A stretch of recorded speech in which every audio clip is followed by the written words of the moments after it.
안녕하세요. 김종합의 경제분석입니다. 구독, 좋아요 부탁드립니다. 새마을, 저축, 농협, 파산, 5대 은행도 부도 위험, 부동산 PF와 은행 연체율 급증, 가계부채 증가 등이 금융권 전반으로 확산되는 추세입니다. 은행 부실이 커지면 금융위기로 확산될 수 있기 때문에 항상 촉각을 곤두세워야 합니다. 세계 2차 금융불안을 두고 워렌 버핏, WSJ, IMF, 세계은행, 맥도날드 등이 강력한 경고를 날리고 있습니다. 하반기 3대 위험 요인으로 역전세, 건설사 부도, 금융권 연체율을 꼽고 있습니다. 유료 상담은 010-3999-8808 제가 직접 매수 타이밍과 입지를 추천해드립니다. 상담은 빠를수록 유리합니다. 지금 바로 전화 주십시오. 새마을저축, 농협파산, 5대 은행 부도 위험. 지금 이 부동산 금융이 부실해지면 부동산 문제로 비화되죠. 뻥 하고 터졌네요. 자, 이제 금융권 부실 심각, 저축, 농협, 새마을금고 구체적으로 한번 찝어볼까요? 자, 5대 저축은행 유가증권 투자 3년새 300%나 급증하면서 300원이 물렸다. 먼저 금융권 부실이 생각보다는 좋지 않은데 저축은행, 신협, 농협, 수협, 산림, 상호금융들, 새마을금고 이렇게 한번 구분해 볼까요? 자, 저축은행 유가증권 3년 300억이 물렸대요. 5대 저축은행 SBI, OK, 웰컴, 페퍼, 한투. 순이익 급감. 자, 1년 만에 6에서 43%나 감소. 당연하죠.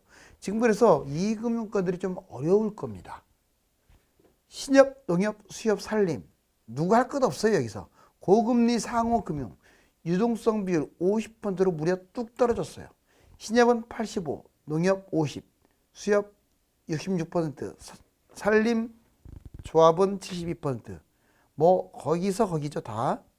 유동성 100% 미달. 즉 80에서 90% 이상이 지금 위험하다 이 말이에요. 그 다음에 새마을금고 1294개 새마을금고를 봤더니 2월 평균 112.8% 연체율 2.49에서 9.23%로 급증했죠. 5도 2천 급증. 지금도 연체율은 줄어들지 않고 있습니다. 유동성 100% 미달 37.1%, 무려 480곳. 새마을금고도 신협, 농협, 수협, 산림보다는 좀 낮지만 역시 유동성 문제가 만만치 않아요. 결국 이 금융권 안전한 곳이 없네요. 이번에 부동산 PF, 대출, 연체율 급등, 부실률간 터지나. 자, 은행 부실 확산. 먼저 1금융권 현황. 국내 1금융권은 상대적으로 안전합니다. 자, 이자 90%, 해외 50%. 왜냐하면 이자에 기대는 은행들이 많아요. 그리고 해외 진출보다는. 그러다 보니까 자, 누워서 떡 먹기 식으로 안전빵으로 많이 가다 보니까 안전해요. 서민, 예대 마진. 한마디로 예대 마진 가지고 장사하는 거죠. 경쟁력, 발전성이 없다는 단점은 존재하지만 안전성 면에는 최고네요. 해외은행 투자에 좀 더 적극적으로 나서야 하고, 자, 나서야 하는데 국내 1금융권은 소극적입니다. 그런데 1금융권이 이제 2금융권과의 연관성 때문에 약간 부실이 생기는 거죠. 자, 2금융권 현황은 1금융권에 비해서 정상이자, 생존 위협. 정상이자를 했다가는 생존에 위협받기 때문에 어떻게 해서든지 더 받아야 돼요. 좀 위험한 걸 많이 해야 돼요. 이 금융권 특성상. 그러다 보니 부도가 나는 거죠. 예금 올리고 대출 이자 더 많이 인상. 그러면 못 갚는 사람들이 막 생길 거 아니에요. 회사도 그렇고. 부동산 PF, 브릿지 이거 엄청나게 세게 때리죠. 이게 위험하고 고금리도 적극적으로 뛰어듭니다. 생존을 위해서 뛰어드는 거예요. 이 금융권 특성상. 그러면 정부가 해야 할 일은 이 건전하지 못한 이 금융권은 퇴출을 시켜야죠. 자, 1금융권 부실, 2금융권을 계속 지원, 자영업자 전세대출 압박 계속 받고 있어요. 즉 자체적으로는 구조상으로는 안전한데 왜 이자만 받고 있으니까. 하지만 자꾸 이런 일이 발생할수록 부실해지겠죠. 1금융권이. 채권 발행, 채권 가격이 계속 채권 발행이 늘어나면 늘어날수록 가격은 하락하고 채권이 부실화되면서 역시 1금융권이 부실해지는 거예요. 자체 구조는 안전한데 계속 정부 당국에서 지금 계속 지원하라는 압박, 이게 많아질수록 안 좋은 거예요. 은행 자체 맡길 것만 맡겨야지 계속 압박을 하게 되면, 정부 당국이 압박을 하게 되면 1금융권이 부실이 터지겠죠. 문제는 이 뱅크런인데 어느 쪽으로 튈지를 몰라요. 금융권 손실, 이게 확산, 인터넷 확산, 이 불안함, 특정 어떤 사건이 발생해 버렸어요. 부풀려집니다. 그럼 자본 이탈이 그냥 몇 분 만에 싹 사라져 버리는 거야.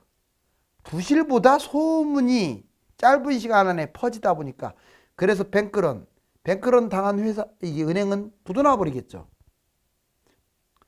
결론적으로 지금 불확실한 정보를 유포하게 되게 되면 문제가 되겠죠. 자, 여기 보시면 은행 부실 6가지. 자, IMF 부동산 PF, 채무불이행 재발할 수가 있다, 이렇게 지금 지적을 하고 있고, 심지어는 한국은행도 경고하고 있어요. 건설, 금융, 부동산 PF, 이걸 경고하고 나섰죠. 자, 금융권 부실, 저축, 여신, 보험, 증권 다 안전한 곳이 없습니다. 건설사는 실질적으로 줄두산하고 있죠. 자, HNINC, 우석, 동원. 자, 가계기업 대출 심각합니다. 가계 150%, 기업 120%. 자영업 대출 1,000조고 연체가 지금 많고요. 다 계속 연기하고 있잖아요. 연체. 산소호흡기를 이어가고 있는 중이죠. 다중채무자가 많다는 것도 문제입니다. 자, 경제 총체적 위기. 좀 다방면에 걸친 경제 영역인데, 먼저 건설사가 지금 줄두산. 자, 미분양, 미입주가 늘어나면 늘어날수록 건설사는 직격탄입니다. PF 대출 중단, 자금난에 허덕거리면서 부도나죠. 은행권도 부실이 심각하게 돼요. 특히 이렇게 건설사하고 맞물려 있어요. 국내외 부도 가능성도 높습니다. 뱅크런 사태 촉발이 된다면 이익금융권이에요. 그래, 은행권은 조심해야 돼요. 항상. 가계 부도. 지금 우리나라 가계가 상당히 심각하죠. 영끌, B2가 급증하면서 개인 파산도 확대되고, 자, 이번에는 자영업 파산, 자영업 분별 대출 1인 3억대 빚을 지고 있답니다. 그리고 아까도 말했지만 이곳저곳에 중복 빚을 지고 있는 거예요. 국가 경제 위기, 성장률, 무역, 소비, 외환보 요구 급감, 세수 부족, 이게 국가 경제도 지금 좋은 상황이 아니에요. 물론 다행인 건 이제 5월, 6월로 접어들면서 국가 경제는 긍정적인 쪽으로 이렇게 바뀌고 있어요. 자, 임대인 파산, 무리한 다주택자, 갭투자. 자, 임차인 보증금 손실을 볼 수 있겠죠. 임대인이 이렇게 자꾸 파산되고 또는 경매가 늘어나게 되면 이게 모이고 물방울처럼 모여가지고 강물, 바다를 형성하게 돼요. 그렇게 되면 경제가 휘청거리겠죠. 그래서 이걸 막고자 정부는 총체적으로 노력을 하는 겁니다. 자, 이제 하반기 3대 위험, 핵심만 잡자면 전세가율, 즉 역전세, 그 다음에 건설사 부도죠. 금융권 연체율이 문제가 됩니다. 볼까요? 자, 전세율, 전세 만기 2021년 9월 달에 꼭지였는데 계속 내려오고 있어요. 지금 전세가가. 그러다가 2023년 얼마 안 남았네요.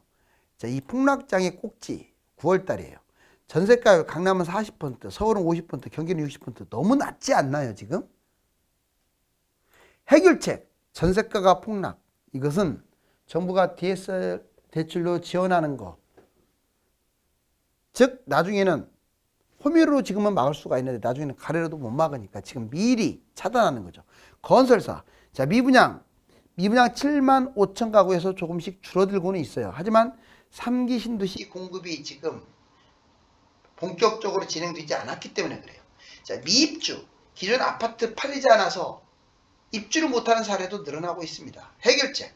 자, 건설사 부도, 고분양가. 바로 이 부분에 대해서 정부가 지금 매입을 하고 있는데, 무조건 매입을 할 게 아니라 이 경제 전반적 파장을 고려해서 크게 영향을 주지 않은 건설사들은 그냥 부도 처리를 해버렸으면 좋겠어요. 그리고 이 고분양가, 아무리 원자재가 올랐어도 너무 비싸요. 이것도 좀 개입을 했으면 좋겠습니다. 금융권, 해외 금융 불안, 세계은행 파산 계속 터지고 있죠. 자, 국내은행 부실, 지금 한동안 해외가 지금 한 두어 달 동안 조용한 것 같아요. 지금 폭풍 전야로 보여집니다. 자, 국내 은행 부실, 가계 기업 부채, 건설사 PF, 해결책, 5월 이후에 금융이 안정된 듯 보여요. 세 개가 지금 공동 대처하고 있죠. 그렇다고 해서 이게 물꼬가 어디에서 터질지를 몰라요. 항상 긴장은 하고 있어야 됩니다. 부동산 세 가지 이슈. 먼저 차별적으로 올라간다. 집값이 상승을 하더라도 차별적으로 뛴다. 다 뛰는 게 아니라. 이게 핵심이에요. 2023년부터 뭐 28년까지 뛸지 26년까지 뛸지는 가봐야겠지만 차별적으로 올라간다는 걸 꼭 잊지 마세요. 즉 못 올라가거나 오히려 떨어지는 것도 존재한다. 상승 시기, 상승폭, 차별화가 됐다. 지역별 선호, 공급, 인구 이런 문제가 있어서 그래요. 공급 과잉, 인구 부족, 선호도 차이. 강남, 서울, 경기, 지방수는 맞습니다. 자, 매입 흐름을 보며 판단해야 돼요. 이번에는 일본작 장기 폭락, 여름에 일시 반등. 지금까지 여름에 지금 반등하고 있습니다. 반등 후에 하락할 것이라고 주장하는 전문가들 많죠. 자, 09년에서 2013 옛날에 2009년부터 2013년까지 2차 WDB 와가지고 폭락을 했었는데 이번에도 22년, 26년 이 사이에 자 잠깐 반등하는 듯 하다가 WDB 올 것이다. 이렇게 예상하는 전문가들도 많죠. 자, 거품, 경기, 공급, 인구 바로 이게 문제죠. 경기도, 인천, 광역시, 지방 타격이 더 크겠죠. 입지가 안 좋을수록. 타이밍. 자, 장기 폭락을 주장하는 사람들은 25년에서 26년을 주장합니다. 근데 개인적으로는 장기 폭락 가능성 5월 보합 반등 진입. 결국은 여름에 좀 올라가다가 이제 가을 겨울부터 떨어질 것이다 이 주장인데 폭락이라는 용어는 어울릴 것 같지가 않네요. 폭락이 오려면 조건이 뭐가 와야 한다고 했어요. 제가 경제 위기입니다. 위기가 오지 않고서는 절대 폭락하지 않아요. 자, 5월 보합 반등 진입. 그 다음에 23년 9월부터 24년까지 2차 폭락이 이어질 것이다. 이렇게 주장하는 분들이 있고 경기 침체가 장기화되면서 문제가 된다. 자, 강남, 서울, 신도시 순으로 위험하다. 매입. 자, 23년 말, 24년 초. 결국은 23년 올해 연말하고 내년 초가 2차 폭락 왔을 때 올 겨울 이렇게 잡아라 이 말인데 글쎄요. 자, 전체적으로 제가 보기에는 1번 차별 상승이 가장 유력해 보여요. 올라간다라고 봅니다. 그런데 뛰지 못하는 것도 생기고 떨어지는 것도 생긴다. 이번에는 금융권 위기 세 가지. 자, 제2금융권 기업 연체율 급등, 하반기 부실 현실화. 자, 먼저 금융권 위기, 금리 동결. 기준금리 3.5% 3회 연속 동결, 경기 금융 불안. 미국은 아마 7월 달에 올릴 가능성이 큽니다. 자, 경제 불확실성, IT 반등 시기, 선진국 중국 침체. 지금 중국의 경제 침체가 심각하고 또다시 중국이 부동산 늪에 빠졌습니다. 부동산이 오르는 듯 하다가 역시 빠져버렸어요. 금융 불안, 은행, 증권, 보험 부도나는 것도 금융 불안이고요. 해외 은행 부도도 금융 불안에 해당됩니다. 연체율 새롭게 지금 부각되고 있죠. 연체율 급등 7년 만에 최고.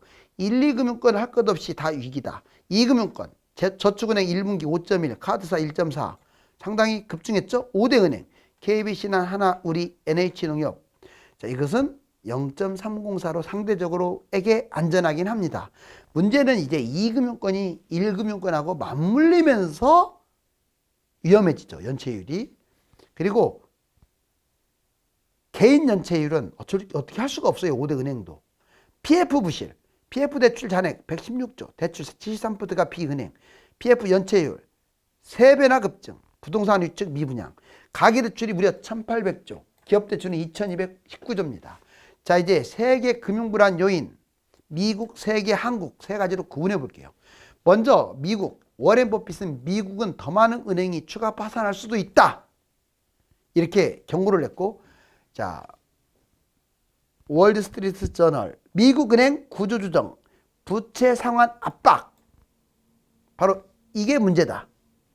그 다음에 부도지표, 골드만삭스, 시티, 뱅크 오브 아메리카, 자, 바로 이 부도지표가 상당히 높아졌다. 세계, IMF는 세계 인플레이션 속 금융체제, 바로 지금 인플레이션이 계속 장기간 지속됨으로써 금융체제가 붕괴될 수가 있다. 어떤 특정 대형 은행이 부도날 수도 있다. 세계은행, 기업 부도 위기, 성장률 계속 낮추고 있다. 맥도날드, 서프라임 예측하고 있습니다. 증시 분기를 경고하고 있죠. 맥도날드가 잘 맞추기로 유명한 곳인데, 자, 한국, 우리나라는 월가에서 아시아 제2 외환위기는 한국이 될 가능성이 있다. 왜? 원화가 취약하다. IMF, 무역수지, 경제성장률, 부채, 외환위기, 이걸 신경 써야 한다. 이렇게 말하고 있고, KDI, 2050년 0% 성장, 즉 잠재 성장률이 급강하고 있다. 한국은행도 경고하고 있어요. 부동산 PF, 즉 전반적으로 봤을 때 미국이나 세계나 한국이나 다 지금 아킬레스건이 있습니다. 다만 당장 뭔 일이 터질 것 같지는 않아요. 당장 터질 것 같으면 저도 직접 하라고 얘기하죠. 자, 그것은 참고하세요. 자, 이제 여기 보면 막 새마을 저축 농협 사람들이 막 쏟아지고 있네요. 당장 국내 요인만 가지고 은행이 부도나거나 뱅크런 사태가 오지는 않습니다. 그렇지만 언론에 자주 언급이 되는 만큼 위험하다는 반증입니다. 감사합니다.